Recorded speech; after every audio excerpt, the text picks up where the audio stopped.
Rights organizations are urging Defense Secretary Lloyd Austin to authorize condolence payments to families of civilians killed or injured by U.S. military operations overseas, an 11th-hour test of the Biden administration's promise to improve America's handling of unintended battlefield casualties. Advocates, who appealed for action in a recent letter to Austin, say that survivors have waited for years after filing payment claims over errant counterterrorism operations in nations including Iraq, Syria, Somalia, and Yemen. They lost homes, limbs, and loved ones, said Joanna Naples-Mitchell, director of the Redress Program at the Zomia Center, which represents a group of affected families. In some cases, she added, flawed airstrikes have deprived victims of the family's sole breadwinner. In others, survivors are left with lasting disabilities or chronic medical needs.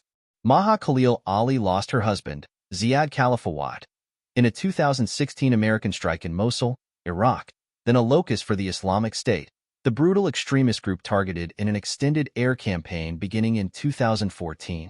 The compensation is not all about the money, Ali said.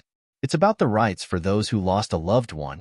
Austin, a veteran Army general, oversaw counterinsurgent operations across the Middle East. The appeal by groups including the Center for Civilians in Conflict, Civic, Air Wars, and Human Rights Watch offers visibility into one dimension of an effort launched by him to improve the U.S. military's handling of civilians on the battlefield. Now, he has less than 65 days to secure those goals before handing off to the Trump administration. President-elect Donald Trump's choice to replace Austin, Pete Hegseth, has advocated for more lethality, less lawyers in military operations. In their October 31st letter to Austin, a copy of which was obtained by the Washington Post, the groups asked for immediate action, at a minimum, on a relatively small number of outstanding cases in which the Department of Defense has confirmed civilians were injured or killed. There is an outstanding request for payment from the victim or their family, and the family is reachable through civil society representatives.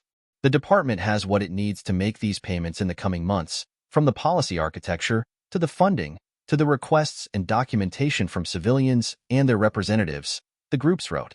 What we are asking for now is your leadership in ensuring these families are not forgotten. A U.S. defense official, who spoke on the condition of anonymity under ground rules set by the department, said the Pentagon was reviewing the letter but declined to comment on specific cases. The official said the department considers payments based on individual circumstances, noting that they are not intended to represent compensation for losses but are a goodwill gesture. Annie Scheel, U.S. Advocacy Director for Civic, said the groups were asking for action on the dozens of existing requests. All Secretary Austin has to do now is say yes, she said.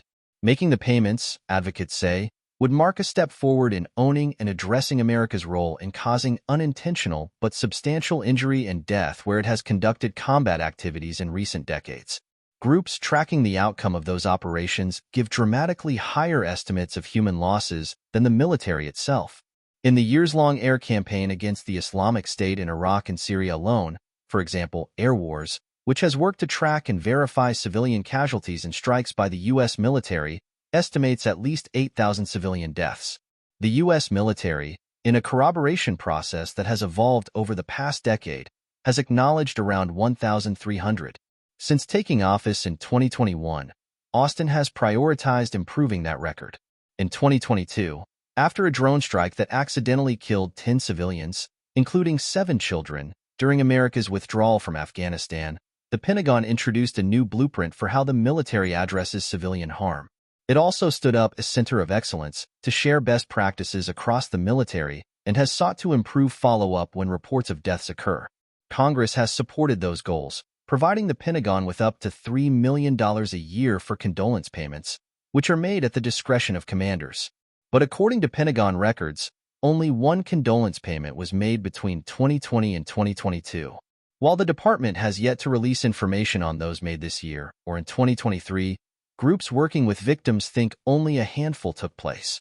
That compares with approximately $2 million paid for actions in Afghanistan alone between 2015 and 2019, with amounts ranging from $131 to $40,000.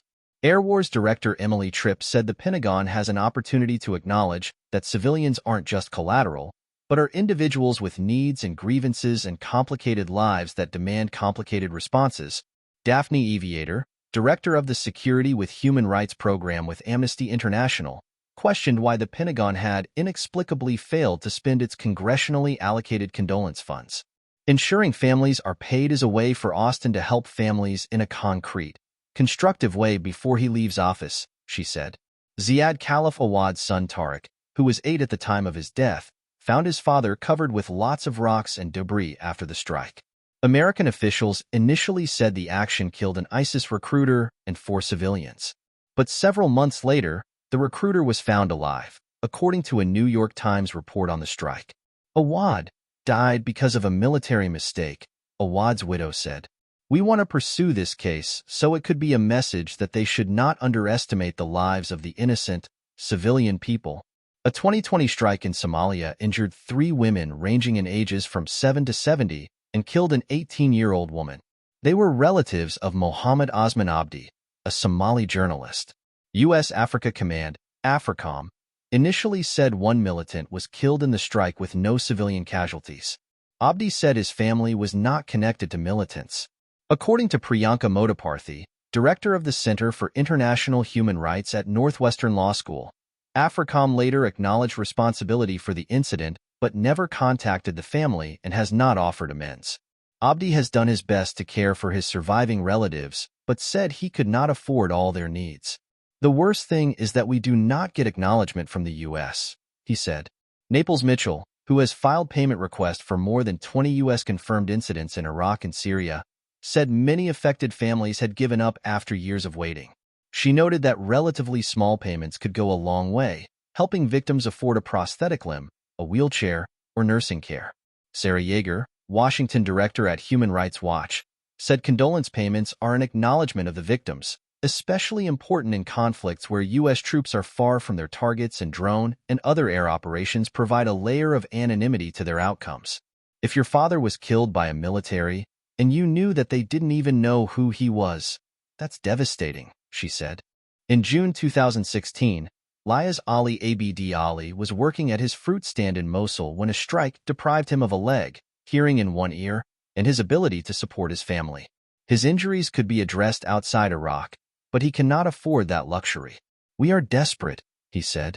My 2 daughters are praying every single day that there would be a solution, that there will be finally a light at the end of this dark tunnel,